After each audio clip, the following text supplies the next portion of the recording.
Assalamualaikum warahmatullahi wabarakatuh. Sebelumnya, perkenalkan nama saya Aisyah Indra Putri dengan NIM 2421119096.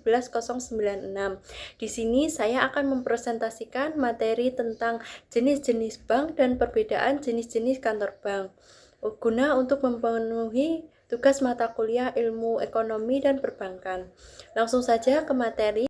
Yang pertama yaitu jenis-jenis bank. Perbankan memiliki peranan yang sangat penting dalam suatu negara karena menjadi penggerak utama dalam ekonomi masyarakat. Selain untuk menyimpan uang, perbankan juga berfungsi sebagai lembaga intermediasi yang menyalurkan dana dari pihak yang kelebihan dana kepada pihak yang kekurangan dana. Penggolongan bank dapat dilihat berdasarkan yang pertama yaitu jenisnya, yang menurut Undang-Undang Pokok Perbankan Nomor 7 Tahun 1992 dan ditegaskan lagi dengan keluarnya Undang-Undang Republik Indonesia Nomor 10 Tahun 1998, jenis perbankan terdiri atas dua. Yang pertama yaitu bank umum. Bank umum adalah bank yang melaksanakan kegiatan usahanya secara konvensional atau berdasarkan prinsip syariah yang dalam kegiatannya memberikan jasa dalam lalu lintas pembayaran. Yang kedua yaitu bank perkreditan rakyat. Bank perkreditan rakyat adalah bank yang melaksanakan kegiatan usahanya secara konvensional atau berdasarkan prinsip syariah, tetapi dalam kegiatannya tidak memberikan jasa dalam lalu lintas pembayaran. Sedangkan menurut Undang-Undang Perbankan Syariah Nomor 21 Tahun 2008, jenis bank dibedakan menjadi 5. Yang pertama yaitu bank umum konvensional. Bank umum konvensional adalah bank yang dalam kegiatannya memberikan jasa dalam lalu lintas pembayaran. Yang kedua yaitu bank perkreditan rakyat. Bank perkreditan rakyat adalah bank konvensional yang dalam kegiatannya tidak memberikan jasa dalam lalu lintas pembayaran, berkebalikan dengan bank umum konvensional. Yang ketiga, bank umum syariah merupakan bank syariah yang dalam kegiatannya memberikan jasa dalam lalu lintas pembayaran. Yang keempat, yakni bank pembiayaan rakyat syariah merupakan bank syariah yang dalam kegiatannya tidak memberikan jasa dalam lalu lintas pembayaran. Yang kelima, yakni unit usaha syariah, merupakan unit kerja dari kantor pusat bank umum konvensional yang berfungsi sebagai kantor induk dari kantor atau unit yang melaksanakan kegiatan usaha berdasarkan prinsip syariah. Jenis bank yang kedua yakni berdasarkan kepemilikannya. Yang pertama yaitu bank milik pemerintah atau bank persero. Bank milik pemerintah baik akte pendirian maupun modalnya dimiliki oleh pemerintah, sehingga seluruh keuntungannya dimiliki oleh pemerintah juga. Contoh dari bank milik pemerintah seperti Bank Negara Indonesia, Bank Rakyat Indonesia, Bank Tabungan Negara, dan juga Bank Mandiri. Yang kedua, bank milik pemerintah daerah. Bank milik pemerintah daerah terdapat di daerah tingkat 1 dan tingkat 2 masing-masing provinsi. Contoh dari bank milik pemerintah daerah seperti BPD Kalimantan Selatan, BPD Sulawesi Tenggara, PT Bank DKI, PT Bank Lampung, dan masih banyak lagi. Yang ketiga, bank milik swasta nasional. Bank ini merupakan bank yang seluruh atau sebagian besar sahamnya dan akte pendiriannya dimiliki oleh swasta nasional. Contohnya seperti BCA, Bank Pundi, Bank Mega, dan Bank Sinarmas. Yang keempat, bank milik koperasi.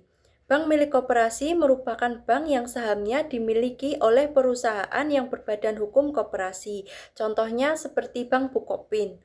Yang kelima, bank milik asing.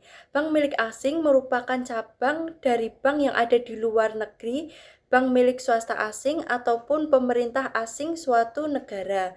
Contoh dari bank milik asing seperti American Express Bank, yang kedua Bank of America, dan masih banyak lagi.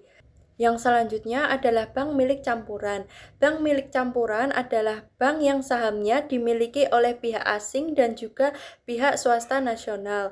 Contoh dari bank campuran seperti Bank Agris yang dahulu dikenal sebagai Bank Finkonesia, Bank Kapital Indonesia, Bank Syariah Maybank, dan masih banyak lagi. Jenis bank yang ketiga yakni berdasarkan bentuk hukumnya. Yang pertama, bank perusahaan daerah merupakan bank yang sebagian atau seluruh besar sahamnya dimiliki oleh pemerintah daerah provinsi. Yang kedua yakni bank persero adalah bank yang sebagian atau seluruh sahamnya dimiliki oleh pemerintah Republik Indonesia. Yang ketiga, ada bank perseroan terbatas, merupakan badan hukum yang didirikan berdasarkan perjanjian, melakukan kegiatan usaha dengan modal dasar yang seluruhnya terbagi dalam saham dan memenuhi persyaratan yang ditetapkan dalam undang-undang serta peraturan pelaksanaannya. Yang keempat, ada bank koperasi, merupakan bank yang modalnya berasal dari perkumpulan koperasi. Jenis bank yang keempat yakni berdasarkan kegiatan usahanya. Ada bank devisa dan juga bank bukan devisa. Bank devisa merupakan bank yang dapat melaksanakan jasa yang berhubungan dengan seluruh mata uang asing atau jasa bank ke luar negeri. Contoh dari bank devisa seperti Bank Negara Indonesia, Bank Rakyat Indonesia, Bank Tabungan Negara, Bank Mandiri, dan masih banyak lagi.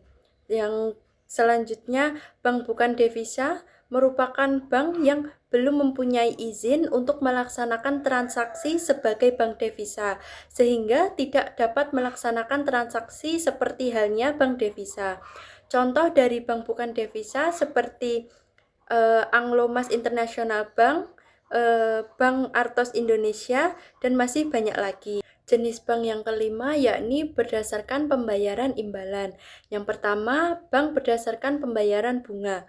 Dalam mencari keuntungan atau menentukan harga kepada para nasabahnya, bank yang berdasarkan prinsip konvensional menggunakan dua metode. Yang pertama yaitu menetapkan bunga sebagai harga, baik untuk produk simpanan seperti giro, tabungan, maupun deposito. Yang kedua, untuk jasa-jasa bank lainnya. Pihak perbankan menggunakan atau menerapkan berbagai biaya dalam nominal atau persentase tertentu. Yang kedua, bank yang berdasarkan prinsip syariah. Bank yang berdasarkan prinsip syariah dalam menentukan harganya sangat berbeda dengan bank yang berdasarkan prinsip konvensional. Dalam menentukan harga, bank yang berprinsip syariah melakukan hal-hal seperti produk simpanan tabungan dan depositonya berdasarkan bagi hasil. Yang kedua, pembiayaan berdasarkan prinsip bagi hasil. Yang ketiga, pembiayaannya berdasarkan prinsip penyertaan modal. Yang keempat, prinsip jual beli barang dengan memperoleh keuntungan. Dan yang terakhir, pembiayaan barang modal berdasarkan sewa murni. Selain penggolongan bank di atas, penggolongan bank juga dapat berdasarkan target pasar yang dituju. Yang pertama ada retail bank. Bank jenis ini memfokuskan pelayanan dan transaksi kepada nasabah-nasabah retail. Retail di sini adalah nasabah-nasabah individual, perusahaan, dan lembaga lain yang skalanya kecil. Yang kedua yakni corporate bank. Bank jenis ini memfokuskan pelayanan dan transaksinya kepada nasabah-nasabah yang berskala besar. Yang terakhir yakni retail corporate bank. Bank jenis ini memberikan pelayanan tidak hanya kepada nasabah retail, tetapi juga kepada nasabah korporat. Yang selanjutnya yakni jenis-jenis kantor bank. Jenis-jenis kantor bank ada kantor pusat, ada kantor cabang penuh, kantor cabang pembantu, dan juga kantor kas. Yang pertama yakni kantor pusat. Kantor pusat merupakan kantor di mana semua kegiatan perencanaan sampai pengawasan terdapat di kantor ini.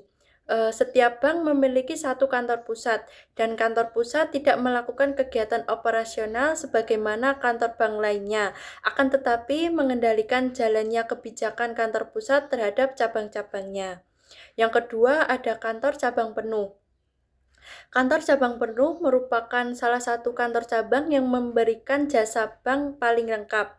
Dengan kata lain, semua kegiatan perbankan ada di kantor cabang penuh. Yang ketiga, kantor cabang pembantu.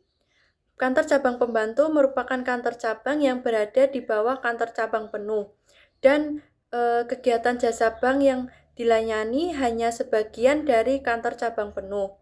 Yang terakhir, Kantor kas. Kantor kas merupakan kantor bank yang paling kecil, di mana kegiatannya hanya meliputi teller dan kasir saja. Dengan kata lain, kantor kas hanya melakukan sebagian kecil dari kegiatan perbankan dan berada di bawah cabang pembantu dan juga penuh. Dalam era globalisasi dan digitalisasi, sistem keuangan terus berkembang dan berubah. Oleh karena itu, penting bagi kita untuk terus memperbarui pengetahuan dan pemahaman tentang jenis-jenis bank dan jenis-jenis kantor bank, sehingga kita dapat memanfaatkannya dengan lebih baik dan lebih efektif. Sekian dari saya, apabila banyak salahnya mohon maaf. Akhir kalam, wassalamualaikum warahmatullahi wabarakatuh.